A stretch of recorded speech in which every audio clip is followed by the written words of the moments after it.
Hello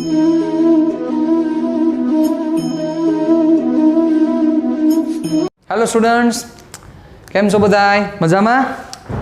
चालो आजना सेशनमां આપણે ખૂબ એક અગત્યના નિયમ વિશે ચર્ચા કરવાની છે. લાસ્ટ ટાઈમ આપણે ઉદાહરણ નંબર 1.2 ચર્ચા કરી ગયા. આજે જે ડિસ્કશન કરવાની છે એ કુલમ્બના નિયમ વિશે આપણે ચર્ચા કરવી છે. 1.3 ખબર છે મને બાકી છે, એની પણ ચર્ચા કરશું, પણ અત્યારે નથી કરવી. પણ એમ કહી શકાય કે વિદ્યુત ક્ષેત્ર અથવા વિદ્યુત ભાર એટલે કે વિદ્યુતની ચર્ચા જો કરીએ તો એમાં જે અગત્યનો જે નિયમ છે એ નિયમ વિશે આપણે ચર્ચા કરવા જઈ રહ્યા છીએ. એનું નામ છે કુલમ્બનો નિયમ. ધ્યાન દેજો બરોબર રીતે. ચાલો,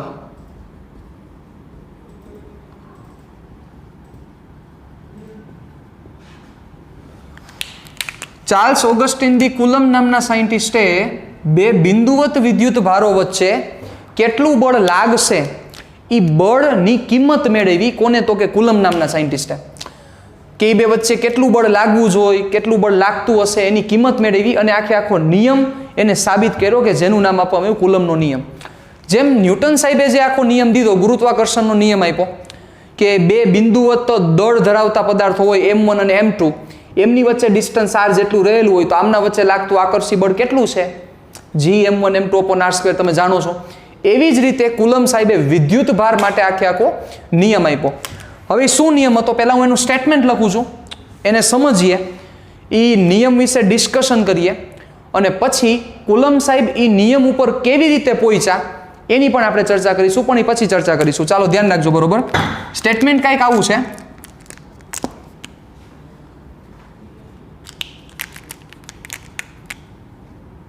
બે સ્થિર રહેલા બિંદુવત વિદ્યુત ભારો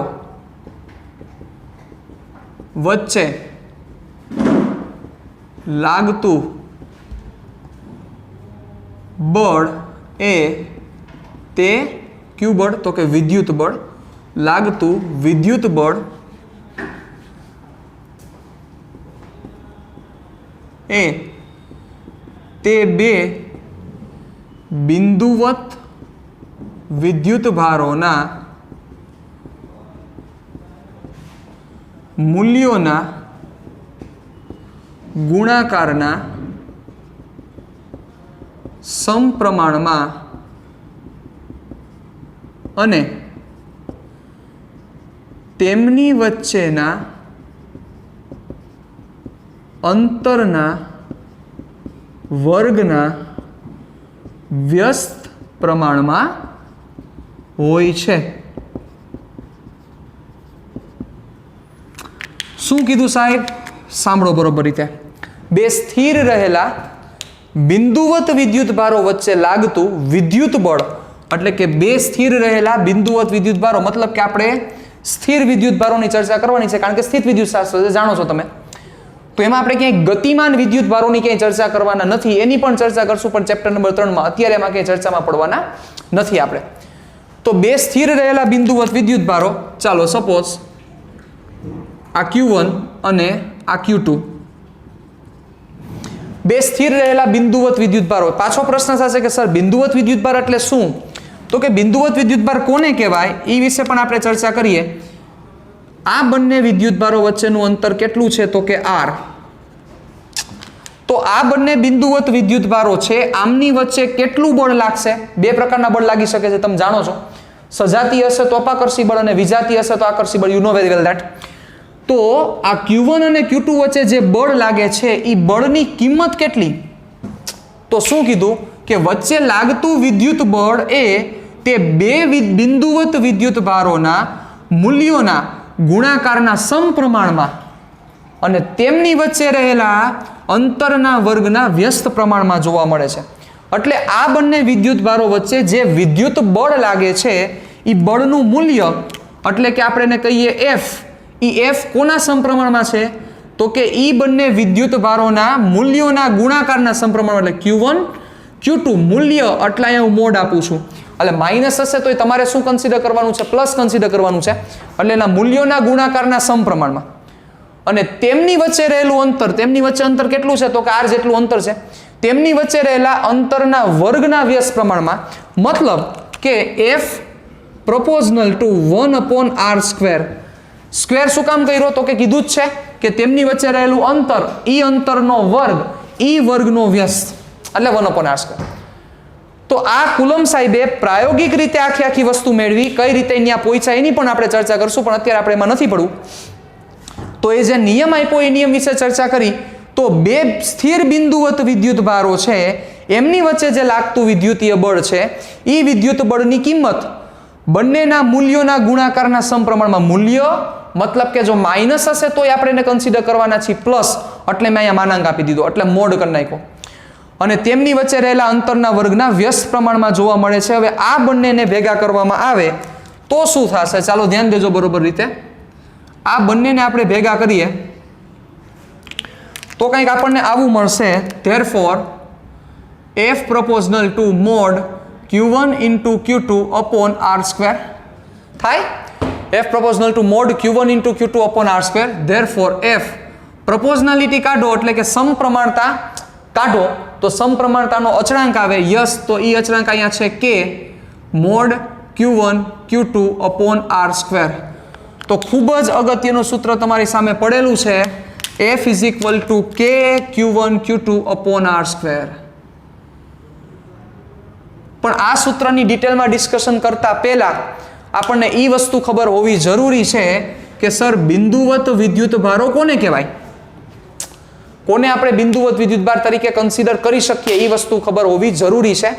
જો એ ખબર ન હોય તો કાંઈ કામનું નથી સાહેબ. ડન? તો બિંદુવત વિદ્યુત ભાર કોને કહેશું?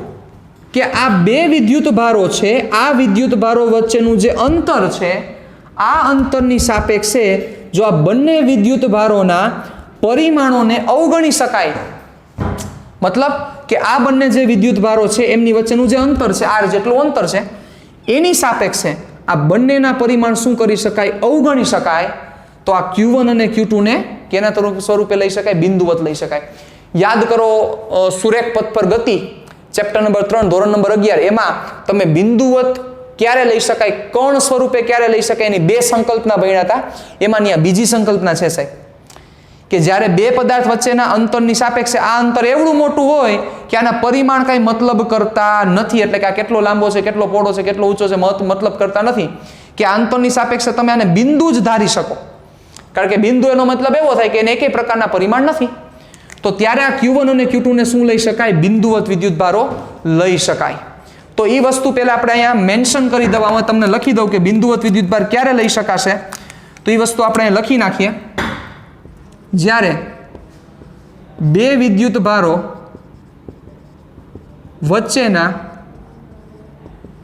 અંતરની સાપેક્ષે તેમના પરિમાણો શું કરી શકાય? અવગણી શકાય. ત્યારે તે બંનેને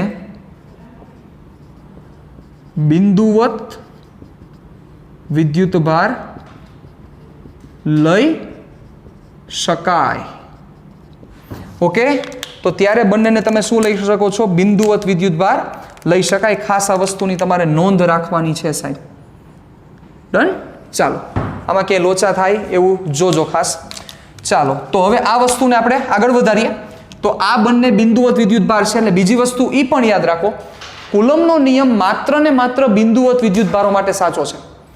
એટલે કે જ્યારે તમે બે વિદ્યુત ભારોના પરિમાણને અવગણી શકતા હોય ત્યારે જ આ નિયમ સાચો છે.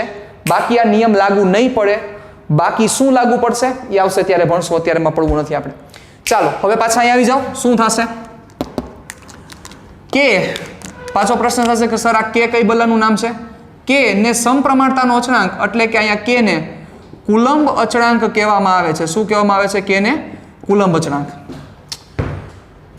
અને આ કેની કિંમત એસઆઈ પદ્ધતિમાં જો જોવા જઈએ તો એસઆઈ પદ્ધતિમાં કેની કિંમત છે, કેનું મૂલ્ય 8.9875 ગુણ્યા 10⁹. અહીંયા એકમ, કેનો એકમ ખૂબ જ ઇમ્પોર્ટન્ટ છે, એટલે અહીંથી હું કેને સબ્જેક્ટ કરી દઉં, એટલે કે કરતા બનાવી દઉં.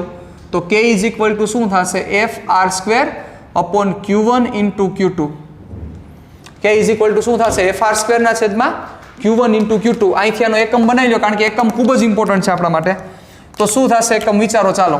આ ન્યૂટન એટલે ન્યૂટન, R એટલે metre, newton into metre square, Q1 into Q2, coulomb into coulomb એટલે કુલમ સ્ક્વેર.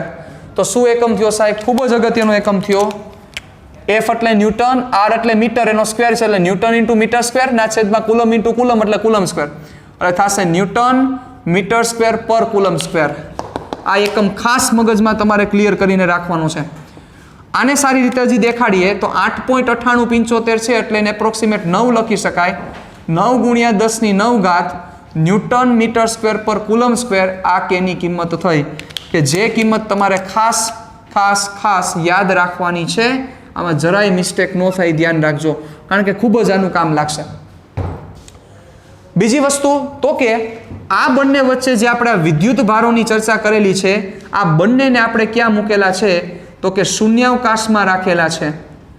કેમાં રાખેલા છે તો કે શૂન્યાવકાશમાં. જો માધ્યમમાં રાખીએ તો શું થાય એ પણ ભણશું, પણ હજી વાર છે. ઓકે, એટલે શૂન્યાવકાશમાં રાખેલા બે વિદ્યુત ભારો વચ્ચે કેટલું બળ લાગે છે એની આપણે ચર્ચા કરેલી છે. 9 ગુણ્યા 10⁹. હવે આ કેની કિંમત થઈ એટલે આ જે કેની કિંમત છે આ કેની કિંમત તમે ક્યારે એપ્લાય કરી શકશો? તમે સમજી ગયા કે જ્યારે શૂન્યાવકાશમાં ચર્ચા થશે. રેડી? શૂન્યાવકાશમાં ચર્ચા થશે ત્યારે લઈ શકાય. બીજી વસ્તુ એ છે કે શૂન્યાવકાશ અને હવા એ બંનેનો બિહેવિયર એટલે એનો સ્વભાવ, બંનેનો સ્વભાવ કેવો છે તો કે સરખો છે. એટલે શૂન્યાવકાશ માટે હશે ત્યારે પણ કે આ લખી શકાશે અને હવા હશે ત્યારે પણ કે આ લખી શકાશે. પણ જો માધ્યમ ફર્યું તો ચેન્જીસ થશે. શું ચેન્જીસ થશે? શાંતિ રાખો, ભણીએ છીએ આપણે.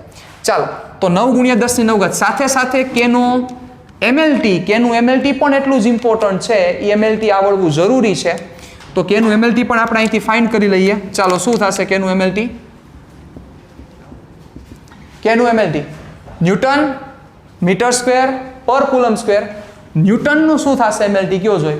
ન્યૂટનનું MLT થશે, યાદ કરો ન્યૂટન એટલે શું થાય? Kilogram metre per second square. ચાલો આને થોડુંક હું એક્સટેન્ડ કરું છું એટલે તમને વધારે ક્લિયર થાય.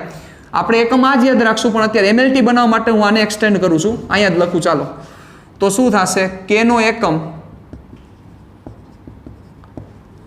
કે ન્યૂટન એટલે થશે kilogram metre per second square. F is equal to m, ફાધર ઇક્વલ ટુ માં. Kilogram metre per second square આ ન્યૂટન, મીટર સ્ક્વેરના મીટર સ્ક્વેર. કુલંબ એટલે શું થાય યાદ કરો તો?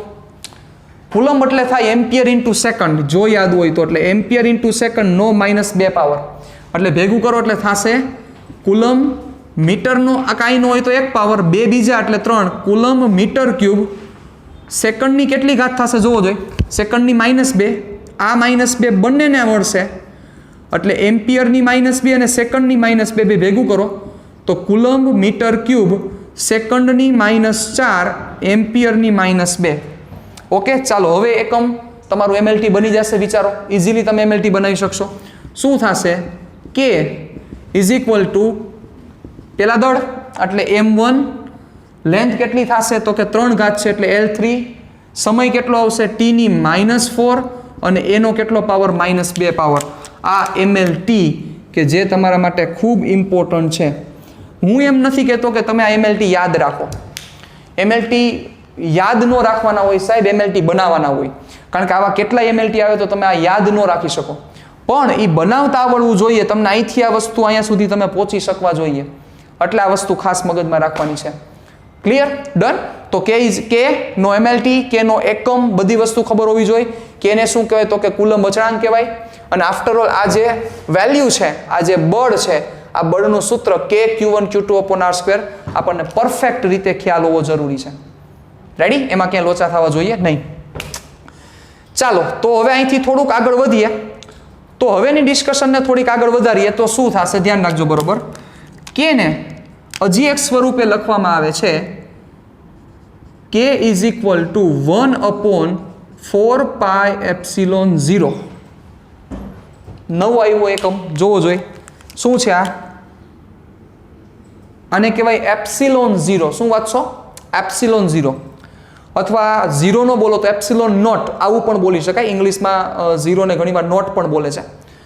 ε0 અથવા ε0. બરોબર, આ રીતે પણ દર્શાવવામાં આવે છે કોને, તો કે કે ને.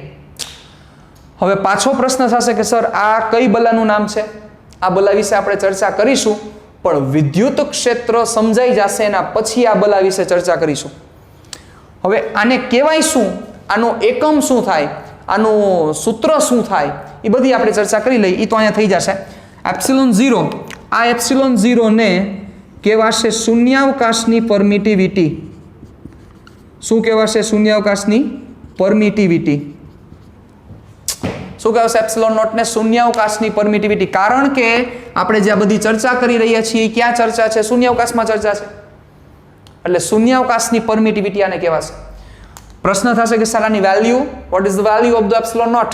તો એના માટે તમારે એપ્સિલોન નોટ ને સબ્જેક્ટ બનાવવો પડશે, એટલે કે કરતા કરવો પડશે. કરો કરતા, ચાલો ટ્રાન્સફર કરી દો. તો શું થશે? Therefore epsilon naught is equal to 1/4 pi K. Simple, it's very simple.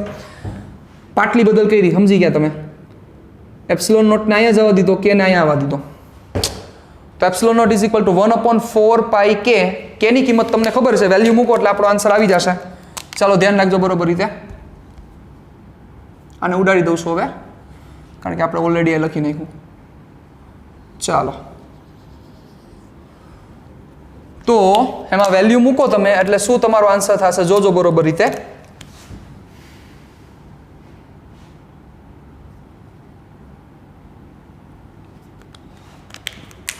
Therefore, એટલે કે તેથી 1/4 પાઈની વેલ્યુ તમે 3.14 મૂકશો, કેની વેલ્યુ તમે 9 × 10⁹ મૂકો. આનું તમે કેલ્સીમાં કરશો, કારણ કે કેલ્સી તમારે સાથે રાખવાનું છે, મારી એરે ન હોય, સમજી શકો છો. તો આની કિંમત તમારે આવશે 8.854 × 10⁻12. આ એપ્સિલોન નોટની કિંમત આવશે, એટલે કે આ શૂન્યાવકાશની પરમિટિવિટીનો મતલબ આવશે, એની કિંમત આવશે. કે જેને જનરલી આપણે 8.85 જ લખશું, 4 આપણે નહીં લખીએ, 8.85 × 10⁻12. જો એકમ વિચાર આવે કે સર અહીંયા એકમ કેમ, શું થશે એકમ, તો વિચારો આના એકમમાં અહીંથી તમે થોડુંક મગજ આંખો જોઈ તો એકડાનો એકમ કાંઈ ન હોય, સમજી શકો છો. 4 પાઈનો એકમ કાંઈ ન હોય, સમજી શકો છો. તો મતલબ કેનો એકમ આવ્યો, પણ કેનો એકમ છેદમાં આવ્યો, તો સિમ્પલ છે. જે આ કેનો એકમ તમને દેખાય છે એને છેદમાં લઈ લ્યો, એટલે કે આના શું કરવું પડશે? છેદમાં જાય એટલે સિમ્પલ છે. પ્લસ ચાર્જ છે તો માઇનસ ચાર્જ થઈ જશે, મીન્સ કે પ્લસ ઘાત છે એ ઘાત માઇનસ થઈ જશે, માઇનસ ઘાત છે પ્લસ ઘાત થઈ જશે, છેદમાં જાય એટલે. તો શું થાય એકમ જોજો બરોબર રીતે. કુલમની -2 ઘાત છે, એટલે હું પહેલા કુલમની +2 ઘાત લખું છું, એટલે c², એટલે કુલમ સ્ક્વેર. ન્યૂટનની +1 છે તો થઈ જશે -1, કારણ કે કાંઈ ન હોય તો +1 હોય સાહેબ. અને મીટર સ્ક્વેર એટલે એ મીટર સ્ક્વેરમાંથી કેવા થઈ જશે? મીટરની -2. તો શું એકમ થયો? કુલમ સ્ક્વેર પર ન્યૂટન પર મીટર સ્ક્વેર. આ એપ્સિલોન નોટનો એકમ થયો સાહેબ, કુલમ સ્ક્વેર પર ન્યૂટન પર મીટર સ્ક્વેર. ક્લિયર? તમને પ્રશ્ન મૂંઝાતો હશે, અને ઘણા બધાને મૂંઝાય છે કે શૂન્યાવકાશની પરમિટિવિટી એટલે શું? એટલે મોટા ભાગે બધા શું કરે તો કે શૂન્યાવકાશની પરમિટિવિટી એટલે એક પ્રકારનો અચળાંક. નહીં સાહેબ, એ બહુ એક મહત્વની વસ્તુ સૂચવે છે, પણ એના માટે તમારે હજી વિદ્યુત ક્ષેત્રની રાહ જોવી પડશે, ત્યારે તમને સમજાશે, ત્યાં સુધી નહીં સમજાય. ચાલો, તો હવે આપણું આ સૂત્ર છે, સૂત્રને આગળ વધારીએ. તો આ સૂત્રને હવે નવેસરથી લખવું હોય તો શું લખી શકાય? સમીકરણ 1 ને ફરીથી લખતા. ચાલો, તો સમીકરણ 1 પરથી આપણે આગળ વધીએ. સમીકરણ 1 પરથી તો શું થશે? તો સમીકરણ તમારું આવું બને, f = k ની જગ્યાએ શું લખી શકાય? 1/4 પાઈ એપ્સિલોન નોટ, એટલે 1/4 પાઈ એપ્સિલોન નોટ q1 q2/r². હું બધી જગ્યાએ મોડ નહીં લખું, પણ તમે સમજી જાજો કે તમારે અહીંયા માત્ર ને માત્ર કિંમત લખવાની છે. તો આ સૂત્રને નવી રીતે આમ પણ લખી શકાય. ઓલું સાચું છે, આ પણ સાચું છે. બંને કયા કિસ્સામાં છે તમે સમજી ગયા છો? બંને જે આપણે અત્યારે ચર્ચા કરી છે એ શૂન્યાવકાશની ડિસ્કશન છે. મતલબ કે આ જે બંને વિદ્યુત ભાર રહેલા છે, એટલે કે આ Q1 અને Q2 રહેલા છે, એ બંને ક્યાં રહેલા છે સાહેબ? શૂન્યાવકાશ. શૂન્યાવકાશ અથવા હવા.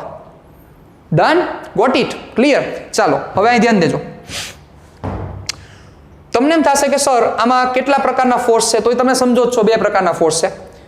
એક તો આકર્ષી બળ લાગશે ને એક અપાકર્ષી બળ લાગશે. મતલબ કે વિદ્યુત બળ બે પ્રકારના છે, એક આકર્ષી પણ છે અને એક અપાકર્ષી પણ છે. બીજું આ બળની દિશા કઈ રીતે હશે એ પણ આપણે સમજશું. થોડીક ક્ષણો તમે ધ્યાન રાખી લ્યો. પણ આ બળ કઈ રીતના લાગતું હશે, તો આ જે બળ છે એ બંનેને જોડતી રેખા પર લાગતું હોય. ક્યાં લાગતું હોય? જે લાગતું વિદ્યુતીય બળ છે બંનેને જોડતી રેખા પર હોય. એટલે એ વસ્તુ આપણે મેન્શન કરી દઈએ, અહીંયા લખી નાખીએ, જોજો.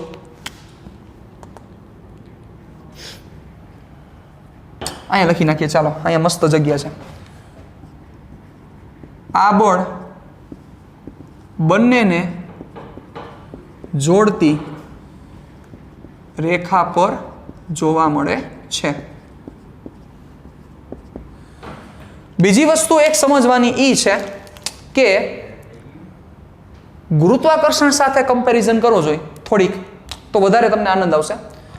ગુરુત્વાકર્ષી બળ જે છે એ બળને માધ્યમ સાથે કોઈ સંબંધ નથી સાહેબ. જો તમને કદાચ ખ્યાલ હોય તો માધ્યમ સાથે કોઈને સંબંધ નથી. મતલબ કે કોઈ બે પદાર્થ છે, સમજો મારી વાત અહીં, બરોબર? એક કણ છે અને બીજો કણ છે. આ બંને કણ વચ્ચેનું ડિસ્ટન્સ r છે. ઓકે, આનું દળ m1, આનું દળ m2, આની વચ્ચેનું ડિસ્ટન્સ r છે. આમની વચ્ચે જે ગુરુત્વાકર્ષી બળ લાગશે gm1 m2 by r2, you know very well that, એ જે ગુરુત્વાકર્ષી બળ લાગશે એને અને માધ્યમ સાથે કોઈ કન્સર્નિંગ નથી, એટલે કે એને નિસ્બત નથી. કઈ રીતના નિસ્બત નથી? આ બંને વચ્ચે દિવાલ રાખી દો તમે, દિવાલ, તોય આ બંને વચ્ચે જે લાગતું બળ છે એ જ લાગશે, કાંઈ ફેર નહીં પડે. આ બંને વચ્ચે તમે પાણી રાખી દો, પાણી, મતલબ કે પાણીનો આખો એક ટાંકો છે, એમાં તમે આ બંનેને લઈ જાઓ છો, એટલું જ અંતર રાખો જેટલું તમે હવામાં રાખ્યું હતું. તો હવામાં જેટલું બળ લાગે એટલું જ તમે પાણીમાં લઈ જાઓ તો એટલું જ બળ લાગે, gm1 m2 by r2. મતલબ કે ગુરુત્વાકર્ષી બળ છે એ માધ્યમ ઉપર આધાર રાખતું નથી, પણ આ જે બળ છે એ માધ્યમ ઉપર આધાર રાખે છે. કારણ કે મેં ચર્ચા કરી, જોવો, મેં એવું કીધું કે શૂન્યાવકાશ છે એટલે અહીંયા આવ્યો એપ્સિલોન નોટ, એટલે કે અહીં શૂન્યાવકાશની પરમિટિવિટી લીધી. જો આ જ બંનેને ક્યાંય માધ્યમમાં લઈ જવામાં આવે તો શું થાય? તો થોડુંક ચેન્જીસ થાય. એના વિશે પણ આપણે ચર્ચા કરીએ હમણાં. મતલબ કે ગુરુત્વાકર્ષી બળ છે ને માધ્યમ સાથે નિસ્બત નથી. તમે આને આમ પણ સમજી શકો ને કે વિચારો, તમે પૃથ્વીની સપાટી ઉપર સંપર્કમાં છો, પૃથ્વીની સપાટી ઉપર તમે ઊભા છો, તો પૃથ્વીની સપાટી ઉપર તમે ઊભા હોય તો પૃથ્વી અને તમારા વચ્ચે કોઈ નથી, સમજી શકો છો. તો જે બળ લાગતું હોય એ બળને તમે વજન બળ કહો છો અને એ તમે વજન તરીકે લખો છો. સપોઝ 70 kg, એટલે 70 kg તમારું દળ આવ્યું, એવું તમે લખ્યું. હવે તમે 4 માળ ચડી જાઓ, 4 માળ ઉપર, તો હવે પૃથ્વી અને તમારી વચ્ચે શું આવી ગયું? ઘણી બધી છત આવી, ઘણી બધી બીજી બધી વસ્તુ આવી. તો તમે 4 માળ ચડશો તો હું તમારું વજન 70 માંથી 150 કે 70 માંથી 10 કિલોગ્રામ એવું થશે. કારણ કે જો માધ્યમ ઉપર આધાર રાખે તો શું થાય? કારણ કે હવે તો માધ્યમ આવી ગયું ને, પૃથ્વી, અને તમે અહીંયા પેલા ક્યાં હતા? પૃથ્વી, અને તમે અહીંયા એક્ઝેક્ટ અહીંયા હતા. તો પૃથ્વી અને તમારી વચ્ચે કોઈ નથી, સમજો તમે. પણ હવે તમે ચોથા માળે ગયા તો અહીંયા તો ઓલી છત છે ને, આ છત છે, છત રહેલી છે. કારણ કે 4 ચોથા માળે વહી ગયા તમે. અહીંયા બીજી ઘણી બધી વસ્તુ હોઈ શકે. હવે તમે આટલા ડિસ્ટન્સ ઉપર પૃથ્વીથી વહી ગયા તો શું તમે આ જગ્યાએ પહોંચશો તો તમારું વજન શું 150 થઈ જાય કે 10 કિલોગ્રામ થઈ જાય? કારણ કે માધ્યમ ઉપર ડિપેન્ડન્સી હોય તો બે જ પોસિબિલિટી થાય, કાં વધે કાં ઘટે, સિમ્પલ છે. નહીં થાય. તમારું અહીંયા વજન સપોઝ 70 છે, મતલબ કે તમારું દળ જો સપોઝ અહીંયા 70 છે તો અહીંયા પહોંચો તો એ થોડુંક ઘટે, પણ એ ઘટવાનું કારણ છે એ માધ્યમ નથી, ઘટવાનું કારણ છે ઊંચાઈ છે. યાદ કરો, ગુરુત્વ પ્રવેગમાં ઊંચાઈ સાથે થતો ફેરફાર. ચેપ્ટર નંબર 8, સેમેસ્ટર નંબર ફર્સ્ટ સેમેસ્ટરનું છેલ્લું ચેપ્ટર. એના લીધે ઘટે છે, મતલબ માધ્યમને લીધે ઘટતું નથી. નકર તો એવું થાય ને કે એક લાદી ઉપર ઊભા હોય ત્યારે તમારું બળ જુદું હોય, બીજી લાદીએ જાવ તો તમારું વજન જુદું થઈ જાય. જે થતું નથી, જે તમને ખબર છે. આ સમજવાની વાત છે. એટલે કે કહેવાનો મારો ભાવાર્થ એ છે કે ગુરુત્વાકર્ષી બળને માધ્યમ સાથે કોઈ નિસ્બત નથી, પણ કુલંબિયન બળ, મતલબ કે આ જે વિદ્યુત બળ કે જેની આપણે ચર્ચા કરી રહ્યા છીએ એને માધ્યમ સાથે બહુ મોટો સંબંધ છે. તો હવે આપણે એ બાજુ થોડાક આગળ વધીએ કે જો માધ્યમમાં ડિસ્કશન થતી હોય તો શું થાય, એ બે વચ્ચેના શું રિલેશન્સ છે, એના વિશે પણ આપણે ચર્ચા કરવી છે. ઓકે, તો એ પહેલા એક નાનકડી ચર્ચા હું કરી દઉં. અહીં આપણે લખી નાખીએ કે આ નિયમ માત્ર બિંદુવત વિદ્યુત ભારો વચ્ચે લાગુ પાડી શકાય. બિંદુવત વિદ્યુત ભારો વચ્ચે કરતાં આપણે આવું લખીએ, બિંદુવત વિદ્યુત ભારો માટે લાગુ પાડી શકાય. બધા માટે લાગુ પાડી શકાતો નથી. બધા માટે એટલે શું થાય? સપોઝ બિંદુવત વિદ્યુત ભાર એટલે બિંદુ જેવો છે અને બીજો વિદ્યુત ભાર એવડો જ છે, અથવા એવું ન હોય તો તમે એમ કહી શકો કે બંને વચ્ચેના અંતરની સાપેક્ષેના પરિમાણ અવગણી શકાય છે, તો ત્યારે જે લાગતું બળ છે એ કહી શકાય. પણ બચાવ, સપોઝ આ એક બુક લઈએ આપણે, આ બુક ઉપર વિદ્યુતભાર વિતરણ થયો હોય, હવે આને આ વિદ્યુતભાર અને અહીંયા બિંદુવત વિદ્યુતભાર હોય, અહીંયા ખાલી આવું નાનકડો વિદ્યુતભાર અને અહીંયા આવડો મોટો વિદ્યુતભાર, એમની વચ્ચે લાગતા બળની ચર્ચા કરો તો ત્યારે આ ફોર્મ્યુલા એપ્લાય ન થાય. ત્યારે કે Q1 Q2 by R² apply ન કરી શકાય. તો ત્યારે શું એપ્લાય કરવું ભણશું, વાર છે હજી. ઓકે, ચાલો. તો હવે આપણે માધ્યમ સાથે નિસ્બત લેવી છે, પણ એ પહેલાં તમારા બધી વસ્તુ વ્યવસ્થિત રીતે તમારી બુકમાં નોંધી લેવાની છે. ઓકે, તમે સ્ક્રીનશોટ લઈ લો, હું થોડોક આગળ વહી જાઉં છું. ડન? ક્લિયર? ચાલો, હવે આપણે માધ્યમમાં ડિસ્કશન કરીએ તો શું થશે, ચાલો ધ્યાન દઈએ આપણે. અને કુદરતના એવા નજારા તરફ જવું છે સાહેબ. તમને એમ થશે કે સર આ શૂન્યાવકાશ અને હવા બે વસ્તુ તમે નજીકની લીધી છે, એ નજીકની છે એટલે લીધેલી છે. જોજો બરોબર રીતે.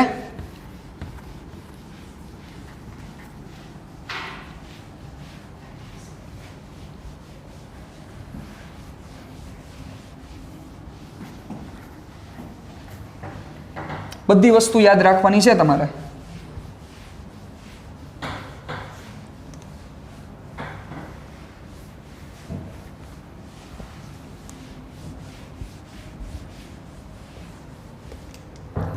ચાલો,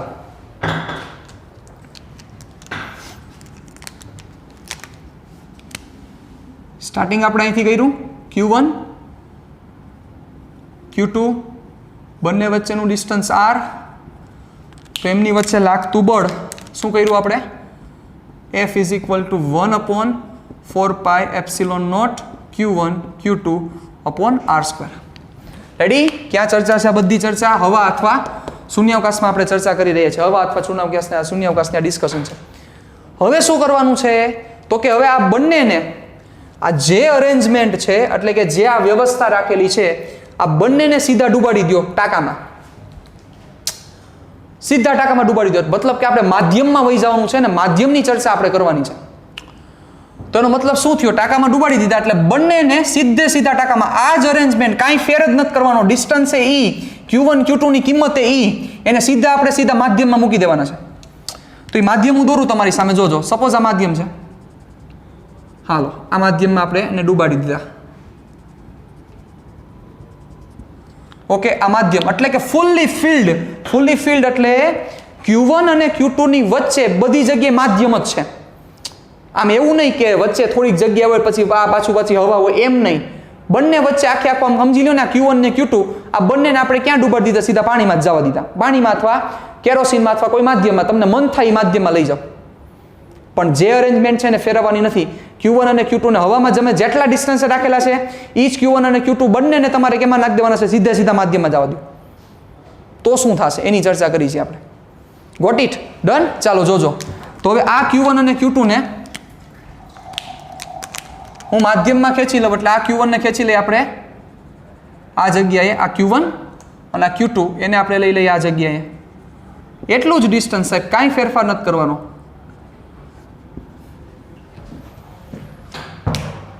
એટલે ફૂલ્લી ફિલ્ડ એવા માધ્યમમાં Q1 અને Q2 ને રાખેલા છે આપણે, આ જેટલા ડિસ્ટન્સ છે. તો હવે લાગતું બળ શું થાય? તો ઈ બળને હું મેન્શન કરું છું FM એટલે ફ્રીક્વન્સી મોડ્યુલેશન નહીં, FM રેડિયોની વાત નથી. FM એટલે કે ફોર્સ ઇન મીડિયમ, એટલે કે માધ્યમમાં લાગતું બળ, એવી ચર્ચા છે. કેવી ચર્ચા છે? માધ્યમમાં લાગતું બળ. એટલે M છે એ મીડિયા માટે છે. મીડિયા એટલે મીડિયમ એટલે માધ્યમ, એનો M છે. ઓકે, એટલે FM. તો શું ફેરફાર થશે જોજો.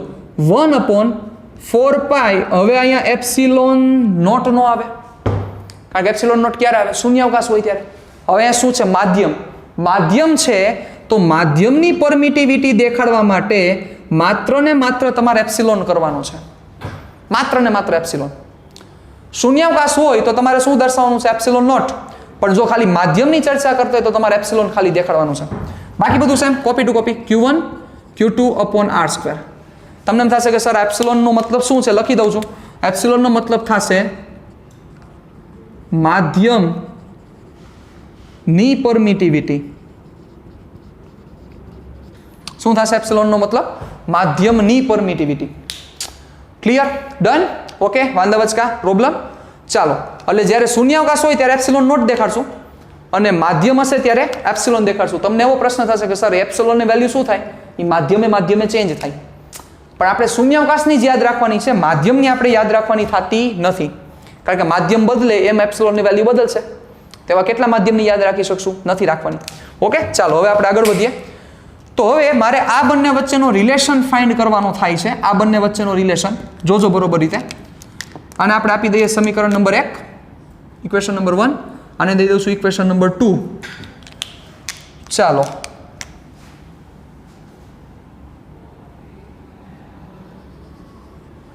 તો હવે સમીકરણ 1 અને સમીકરણ 2 ઉપરથી આપણે ચર્ચા કરીએ.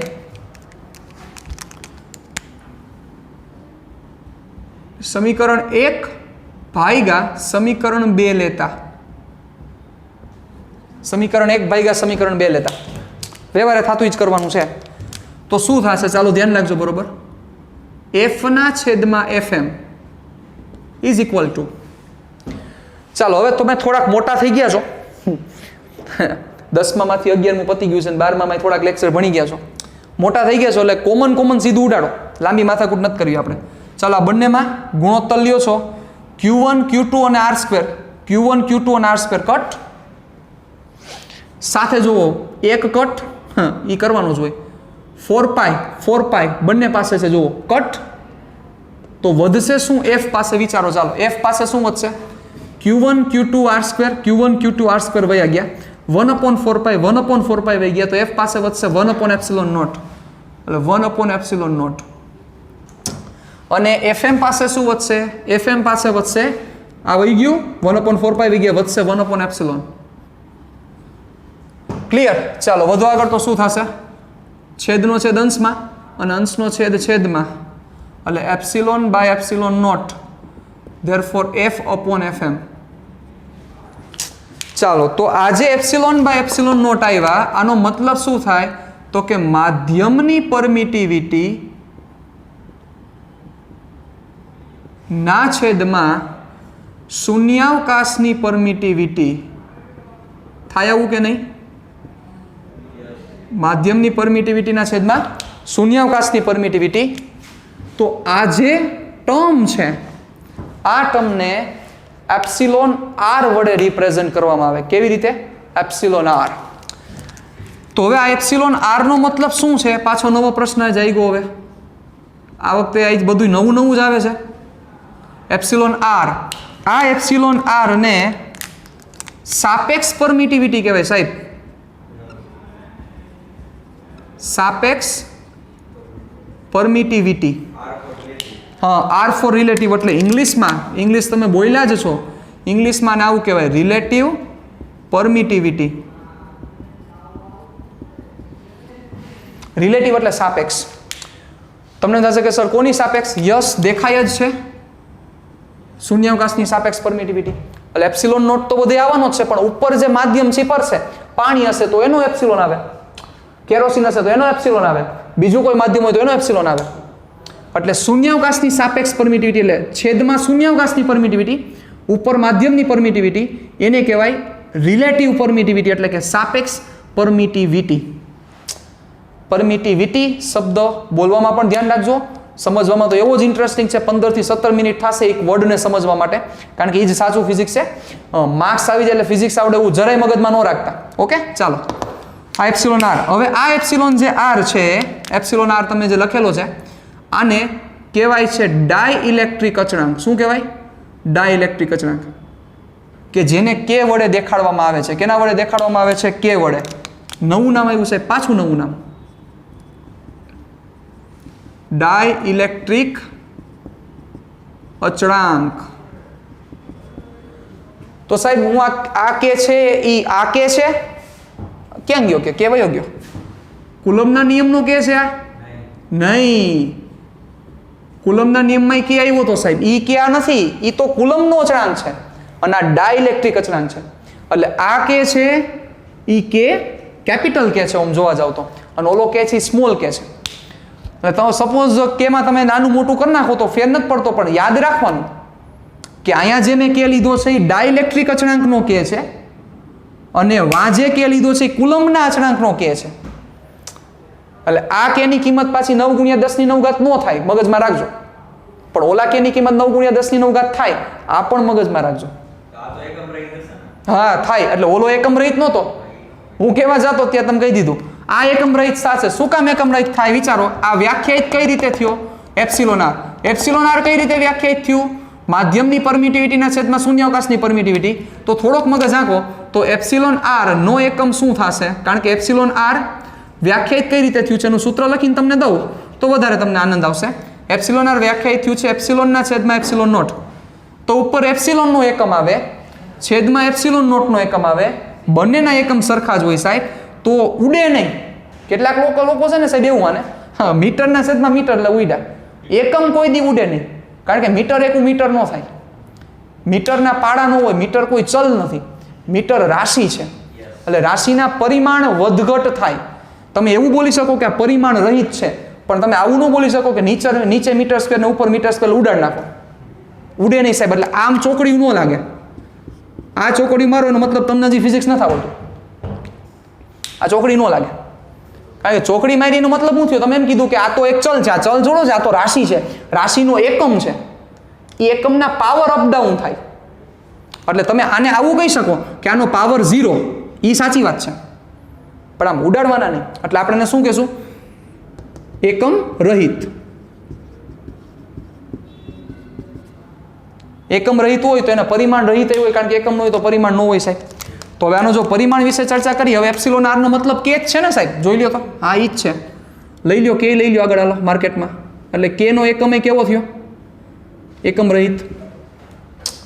ધેરફોર કે epsilon R is equal to m0 l0 t0. a0 લખવો હોય તો લખી શકાય, ન લખો તો કંઈ ફરક નથી પડતો. તો આ જે છે આ કે કુલંબ અચળાંક નથી, આ છે ડાઇલેક્ટ્રિક અચળાંક. પાછો પ્રશ્ન થશે કે સર આ ડાઇલેક્ટ્રિક અચળાંક શું? એ પણ ભણશું, બધું આવશે, શાંતિ રાખી જાઓ, વાર છે. જેમ આવતું જશે બધી વસ્તુ આપણે ડિસ્કશન કરતા જશું. તો હવે થોડુંક આને સમજીએ, થોડુંક. પરફેક્ટ અત્યારે નહીં સમજાય, પરફેક્ટ બીજા ચેપ્ટરમાં સમજાશે, કારણ કે બધાની પ્લેસ છે. ગોખવાનું એકેય વસ્તુ નહીં આવે, એકેય જગ્યાએ હું તમને એમ નહીં કહું કે આ ગોખી નાખો, પણ અત્યારે તમારે થોડીક વસ્તુ અત્યારે ઘડીક વાર માટે યાદ રાખો, પછી આપણે પ્રૂવ કરશું કે આ વસ્તુ આમ જ થાય. ઓકે, ચાલો જુઓ. તો શૂન્યાવકાશ માટે કેની જે કિંમત છે, કે એટલે ડાઇલેક્ટ્રિક અચળાંકની જે કિંમત છે એને 1 લેવામાં આવે છે. શૂન્યાવકાશ માટે કેની કિંમત 1 લેવામાં આવે છે. હવે થાય જ ને, મગજ આખો દો. શૂન્યાવકાશ માટે ચર્ચા કરો તો ઉપરે શૂન્યાવકાશ આવે, નીચે શૂન્યાવકાશ, શૂન્યાવકાશ 1 થઈ જશે. એટલે કેની કિંમત 1 છે શૂન્યાવકાશ માટે. ખાસ મગજમાં રાખજો. હવા માટે હવા માટે આ જે ડાઇલેક્ટ્રિક કોન્સ્ટન્ટ છે એની કિંમત 1.00073 છે. 1.00073 છે, which is approximate 1. You can consider it.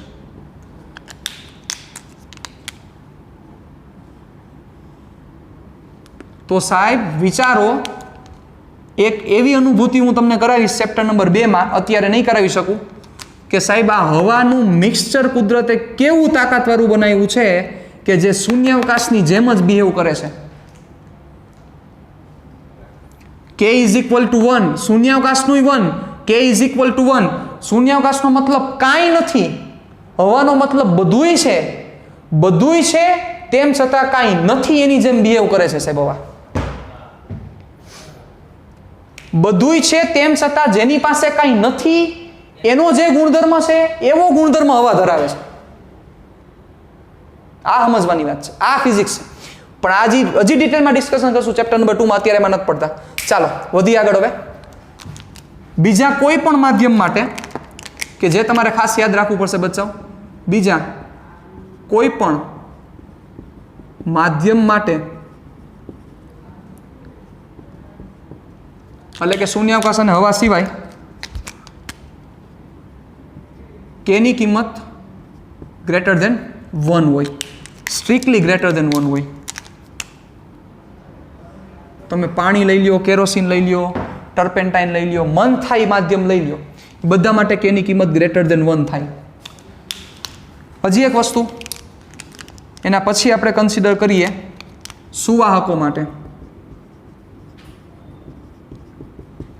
સુવાહકો ઇંગ્લિશમાં કહેવાય કંડક્ટર. ખબર છે ને સુવાહક કોને કહેવાય? જે સરળતાથી વિદ્યુત ભારનું વહન થવા દે. યાદ કરો, ભણી ગયા છે આપણે ઓલરેડી. સુવાહકો માટે, અને સુવાહકોમાં કોણ આવી જાય? ધાતુ આવી જાય છે. માટે કેની કિંમત ઇન્ફિનિટી છે, એટલે કે અનંત છે. તમને આ પણ હું પ્રૂવ કરી દઈશ કે શું કામ અનંત છે, પણ અત્યારે નહીં, ભવિષ્યના ગર્ભમાં છોડો એ બધી વસ્તુ. રેડી? એમાં આપણે ડિસ્કશન કરશું. પણ આ અત્યારે સમ માટે અને ડિસ્કશન માટે તમારે આ 4 વેલ્યુ યાદ રાખવી પડશે. અને જોવા જાવ તો યાદ રાખવાની 2 જ વેલ્યુ થઈ. શૂન્યાવકાશ અને હવા માટે એપ્રોક્સિમેટ આપણે 1 લઈ લેશું. સુવાહક માટે કેની વેલ્યુ ઇન્ફિનિટી છે, અને બીજા કોઈ માધ્યમ હોય તો એ માધ્યમનો એને કે દેવો પડે. આપણે કંઈ થોડા બધા માધ્યમનો કે યાદ હોય, મને યાદ ન હોય, તમને ન ખબર હોય.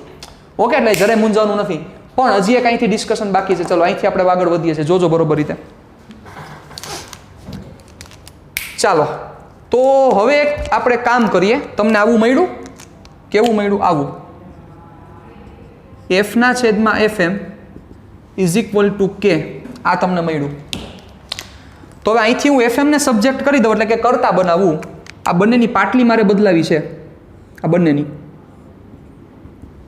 વિસ્થાપન પ્રક્રિયા કહેવાય સાહેબ, એને કેમેસ્ટ્રીમાં વિસ્થાપન પ્રક્રિયા કહેવાય.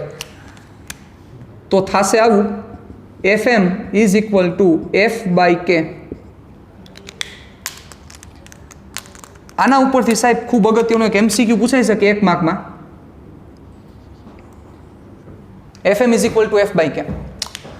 મતલબ શું વાંચશો આને?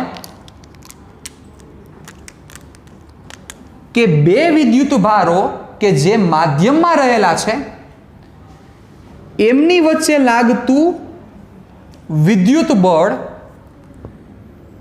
એ જ બંને વિદ્યુત ભારોને એટલા જ અંતરે શૂન્યાવકાશમાં રાખવામાં આવે ત્યારે એમની વચ્ચે જે લાગતું બળ હોય એના કરતાં કેમાં ભાગનું જોવા મળે છે. કેટલામાં ભાગનું જોવા મળે છે? કેમાં ભાગનું.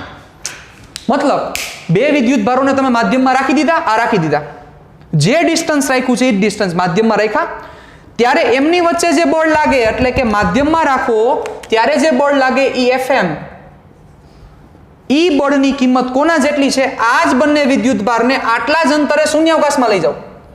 અહીંયા જે બળ લાગે એ બળની કિંમત F, આ બળ કરતા અહીંયા જે બળ લાગે છે એ કેમાં ભાગનું છે, એટલે Fm = F/K. મજાની વાત એ છે સાહેબ કે કેની કિંમત 1 કરતાં મોટી જ હોય કોઈ પણ માધ્યમ માટે. એનો મતલબ કે છેદ છે 1 કરતાં વધી ગયો, અને છેદ 1 કરતાં વધ્યો એટલે તમે સિમ્પલ થોડુંક લોજિક આંકો, થોડોક તમે મગજને કષ્ટ આપી દો કે કેની કિંમત સપોઝ 1.5 છે. તો હવે તમે Fm = F/1.5 તમે મૂકો તો 1/1.5 કરો તમારા કેલ્સીમાં, એટલે 0.67 F થાય. 0.666666 આવશે, એટલે 0.67. હવે ધોરણ 12માં રહેલા સ્ટુડન્ટ છો તમે, એવું માની લઉં છું, તો તમે સમજી શકો કે Fm મોટો છે કે F મોટો છે. Fm ક્યારે મળ્યો? F ના 0.67 ગણા કરવા પડ્યા. Fm ક્યારે મળ્યો સાહેબ? F ના 0.67 ગણા. રવિ સાહેબ, તો Fm મોટો કે F મોટો? હા, F મોટો થાય. યસ. અને આમ કદાચ ન ખબર પડે તો રવિ સાહેબે કીધું પણ આપણે એવું નથી કરવું, પણ તેમ છતાં હું તમને કરીને દઉં એફ ને સબ્જેક્ટ કરો તો 1.5 ઇન્ટુ એફ એમ થાય. હવે આ તમને વધારે કન્વિનિયન્ટ રહેશે. F is equal to 1.5 F M. મતલબ કે જે શૂન્યાવકાશમાં જે લાગતું બળ છે એ માધ્યમમાં લાગતા બળ કરતાં 1.5 ગણું થયું. એટલે માધ્યમમાં જે લાગતું એના કરતાં શૂન્યાવકાશમાં 1.5 ગણું લાગે તો એનો મતલબ શૂન્યાવકાશમાં લાગતું બળ વધારે છે, માધ્યમમાં લાગતું બળ ઓછું છે. It's very simple to understand. હા યસ 0.67 f છે ને, હા એમાં f ને લેફ્ટ સાઈડ લઈ લે છેદમાં વીતે. યસ એટલે રેશિયો ઉપરથી આ પણ કરી શકાય, પણ બાયોવાળા સ્ટુડન્ટ્સને આ બધી વસ્તુ થોડીક અઘરી પડે. એટલે એ લોકોને જે ઇઝી પડે એ ધંધા આપણે કરાય, સમજવાની વાત છે એવી. તમારો વે સાચો છે, એમાં જરાય ખોટું નથી, પણ તમે હું મેથ્સના માણા રહ્યા પ્યોર. ચાલો ઓકે, તો આ બધી વસ્તુ સરસ રીતે મગજમાં રાખવાની છે. પણ કેટલાક સ્ટુડન્ટ સાહેબ અહીંયા મિસ્ટેક કરી જાય છે, હું તમને કહું. F M is equal to F by ક્યાં ગોખી નાખ્યું હોય. શું ગોખી નાખે કે શૂન્યાવકાશમાંથી હવામાં જાય, સોરી શૂન્યાવકાશમાંથી માધ્યમમાં જાય તો લાગતું બળ કેમાં ભાગનું થાય. સાચા, પણ એ સાથે એક વસ્તુ સાથે ગોખવાની કે જે શૂન્યાવકાશની જે અરેન્જમેન્ટ છે એ જ માધ્યમની અરેન્જમેન્ટ હોવી જોઈએ. જો માધ્યમની અરેન્જમેન્ટ તમે ફેરવી નાખો તો આ બધી વસ્તુ ફરી જાય, તો આ સૂત્ર જ ન આવે. કારણ કે જો માધ્યમની અરેન્જમેન્ટ ફરે સાહેબ, સિમ્પલ એક વસ્તુ વિચારો કે માધ્યમ અરેન્જમેન્ટ ફરે તો આર બદલી જાય. આર બદલે તો એ અહીંયા આર ન બદલે, એ અહીંયા આર બદલે તો 1/2 માં ઓલો આર સ્ક્વેર કટ જ ન થાય, સમજી લ્યો. તો આ સૂત્ર જ ન આવે. એટલે તમારે ફોર્મ્યુલા છે, શોર્ટકટ છે, તો એને એ શોર્ટકટને એની લિમિટેશન સાથે યાદ રાખવાની હોય. શોર્ટકટનો પ્રશ્ન જ આવો હંમેશા. તમને હું 100 શોર્ટકટ આપી દઉં પણ એની લિમિટેશન હોય સાથે કે આ શોર્ટકટ આ હોય ત્યારે જ લાગુ પડે. એમ તમે જે F M is equal to F by K બોલો છો ક્યારે લાગુ પડે? સાચા. શૂન્યાવકાશમાંથી માધ્યમમાં આવો ત્યારે લાગુ પડે, સાચી વાત છે, પણ કન્ડિશન સાથે કે જે શૂન્યાવકાશમાં જે અરેન્જમેન્ટ કરેલી છે એ જ તમારે માધ્યમમાં અરેન્જમેન્ટ કરવી પડે તો આ લાગુ પડે, બાકી લાગુ ન પડે. આમાં 1 માર્ક્સ વયો જાય સીધો, ન કરો. Okay, so please B aware for that. એટલે જોવા જાઓ તો આ ફોર્મ્યુલા પણ તમારા માટે ઇમ્પોર્ટન્ટ છે 1 માર્કના એમસીક્યુ માટે. આ ફોર્મ્યુલા પણ ઇમ્પોર્ટન્ટ છે, આનો આપણે બહુ યુઝ કરશું. અને આપણે જનરલી કે શૂન્યાવકાશમાં જ ચર્ચા કરવાની થશે મોટા ભાગે. આપણે કે માધ્યમમાં જવાનું જ નથી, પણ માધ્યમમાં જવાનું થાય તો શું થાય એના માટે આપણે રેડી હોવા જોઈએ. આપણે ક્યાંય હલવાવા જોઈએ નહીં, એ આપણો એઇમ છે, આપણો હેતુ છે. તો પાછું તમારા બોર્ડ મસ્ત રીતે કોપી મારી દેવું પડશે તમારી બુકમાં, અને સરસ રીતે આ બધી વસ્તુ તમારે પરફેક્ટલી ક્લિયર કરવી પડશે, પરફેક્ટલી યાદ રાખવી પડશે. ઓકે, ચાલો. હજી કેટલાકને પ્રશ્ન એવો થતો હશે, એ પ્રશ્નનું પણ હમણાં સોલ્યુશન દઈ દઉં કે સાહેબ તમે આ જે Q1 ને Q2 લીધા છે, કે જે માધ્યમમાં તમે લીધા છે એમાં તમે સંપૂર્ણ ડૂબાડી દીધા છે. પણ જો Q1 અને Q2 વચ્ચે પાર્શિયલી મીડિયમ હોય તો, પાર્શિયલી એટલે નાનકડા ભાગમાં, બધું મીડિયમ નહીં એટલે બધું માધ્યમ નહીં, પણ નાનકડા ભાગમાં માધ્યમ હોય તો શું થાય એનું પણ હમણાં સૂત્ર તમને કહી દઉં. ઓકે, ચાલો પેલા લખી નાખો, વધી આગળ હાલો. હવે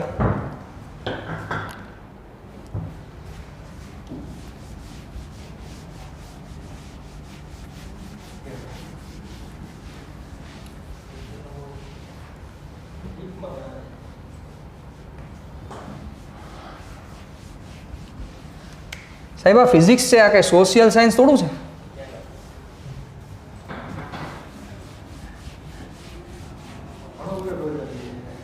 સમાજ વિદ્યા હોય તો ઠીક છે. હવે આ તો કુદરતને સમજવાની વાત છે, ને કુદરતને સમજવું હોય તો કુદરતના ખોડે બેવું પડે ને સાહેબ, બાકી થોડા સમજી શકી.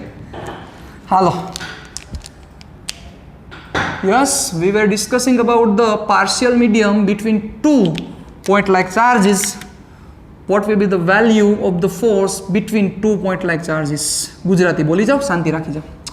ચાલો, Q1 અને Q2 વચ્ચે પાર્શિયલ મીડિયમ છે. પાર્શિયલ એટલે નાનકડા ભાગમાં જ માધ્યમ રહેલું છે, કે જે સપોઝ એની જાડાઈ હું તમને કહી દઉં T જેટલી જાડાઈ છે, આ T જેટલી જાડાઈ, અને આનો ડાઇલેક્ટ્રિક અચળાંક કેટલો છે? આ માધ્યમનો ડાઇલેક્ટ્રિક અચળાંક છે K. રેડી? એનો મતલબ શું થયું? આપણે હમણાં એ દોરેલું હતું એમાં બધી જગ્યાએ માધ્યમ હતું જ. આમાં ખાલી ક્યાં માધ્યમ છે બચાવ? આટલી T જાડાઈના સ્લેબમાં, સ્લેબ એટલે એનો ટુકડો, એમાં જ જાડાઈ, એમાં જ માધ્યમ છે. અહીંયા હવા છે અને અહીંયા હવા છે. ચાલો, તો હવે આના વચ્ચે લાગતા બળનું સૂત્ર સીધું તમારે યાદ રાખવું પડશે. આપણા સિલેબસમાં નથી, પણ જૂના પેપર્સમાં 1-2 વાર ગુજકેટમાં પ્રશ્ન પૂછાઈ ગયેલો છે, એટલે હું તમને લખાવી દઉં. પણ એટલું કોઈ ખાસ ઇમ્પોર્ટન્ટ ફોર્મ્યુલા નથી, યાદ રહે તો રાખજો. બરોબર. નો રહે તો કંઈ લાંબો ઇસ્યુ નથી, પણ હું તમને લખાવી દઉં. ફોર્મ્યુલા આવું છે, F is equal to K Q1 Q2 upon R minus T plus T under root કે the whole square. This is the formula. What is R? R તો ખબર જ હોય, પણ તેમ છતાં આપણે દેખાડી દઈએ. આર છે Q1 અને Q2 વચ્ચેનું અંતર છે. This is R. K Q1 Q2 upon R minus T plus T under root કે ધી હોલ સ્ક્વેર. આ ફોર્મ્યુલા છે. યાદ રહે તો બેટર છે, નો રહે તો કાંઈ લાંબો કોઈ ઇસ્યુ નથી, એટલે એમાં જરાય મૂંઝાવાની વાત નથી. તો આજના સેશનમાં જે આપણે ચર્ચા કરી ગયા, કુલમના નિયમ વચ્ચે ખૂબ જ અગત્યની આપણે ડિસ્કશન કરી છે સાહેબ. ખૂબ જ અગત્યના નિયમ વિશે આપણે ચર્ચા કરી છે. એ નિયમ કઈ રીતે કુલમ સાહેબે મેળવ્યો એના વિશે પણ આપણે નેક્સ્ટ લેક્ચરમાં ચર્ચા કરીશું. પણ આજનો સેશનમાં જે ડિસ્કશન કરી એના ફોર્મ્યુલા, નવા નવા અચળાંક આવ્યા, કે આવ્યો કુલમ અચળાંક, તો કુલમ અચળાંકનો કિંમત ખબર હોવી જોઈએ, એકમ ખબર હોવી જોઈએ, બધી વસ્તુ તમને ખ્યાલ હોવી જોઈએ. પછી એમાં એપ્સિલોન નોટ આવ્યો તો એપ્સિલોન નોટનો મતલબ શું થાય, એપ્સિલોન 0 બોલો તો એપ્સિલોન 0નો મતલબ શું થાય, શૂન્યાવકાશની પરમિટિવિટી, હા એ શૂન્યાવકાશની પરમિટિવિટી યાદ રાખવાની છે. સાહેબે કીધું છે વિદ્યુત ક્ષેત્રમાં સમજાવશે તો યાદ હોવું જોઈએ, ત્યારે ચર્ચા કરીશું. એમાં તો એની વેલ્યુ શું થાય ખબર હોવી જોઈએ. માધ્યમ હોય તો એપ્સિલોન નોટ નહીં લખવાનો, એપ્સિલોન લખવાનો, બધી વસ્તુ ક્લિયર હોવી જોઈએ પરફેક્ટલી. બીજી વસ્તુ તો કે આજે જે આપણે ચર્ચા કરી એ ચર્ચામાં આપણે કુલમના અદિશ સ્વરૂપની ચર્ચા કરી. અદિશ સ્વરૂપ એટલે કે આપણે મૂલ્યલક્ષી ચર્ચા કરી. આપણે આમાં ક્યાંય દિશા નથી લીધી, અને આપણે મેઇન કન્સર્નિંગ દિશા સાથે જ છે.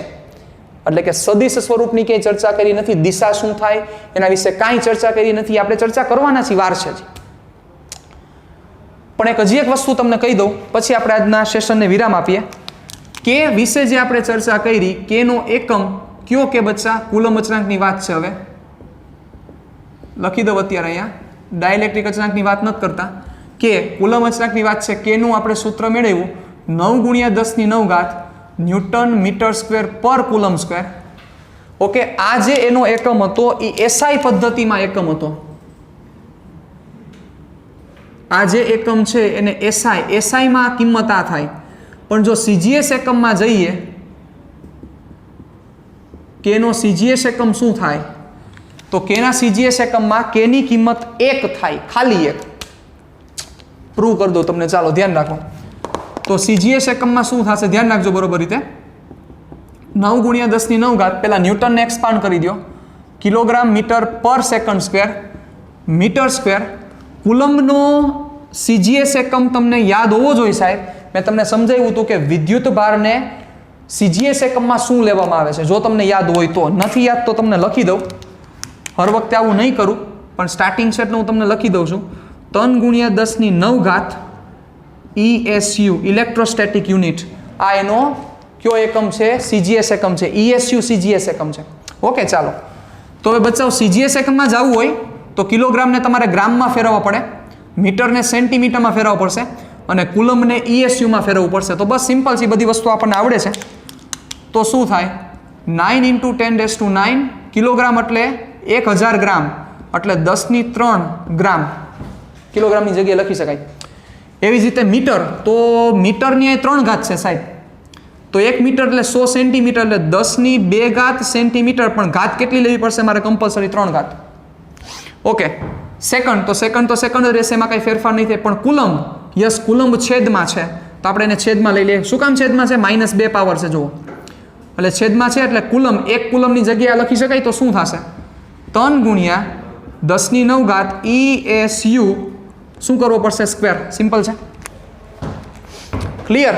ચાલો વધુ આગળ. તો શું થશે, ઘાત ભેગી કરો, 9 × ચાલો જોજો, આ જે 3 ઘાત છે આ 3 ઘાત બંનેને મળશે, એટલે 2 તેરી 6 ઘાત, 6 ઘાત આ, 3 ઘાત બીજી એટલે 9, અને 9 ને 9 બીજી એટલે 18. ફરીથી બોલું, 9 ને 3 12, અને 6 ઘાત બીજી 2 તેરી 6. ઘાતની ઘાતનો ગુણાકાર થાય છે 2 તેરી 6 ને 3 9 ને 9 18, એટલે 9 × 10⁸.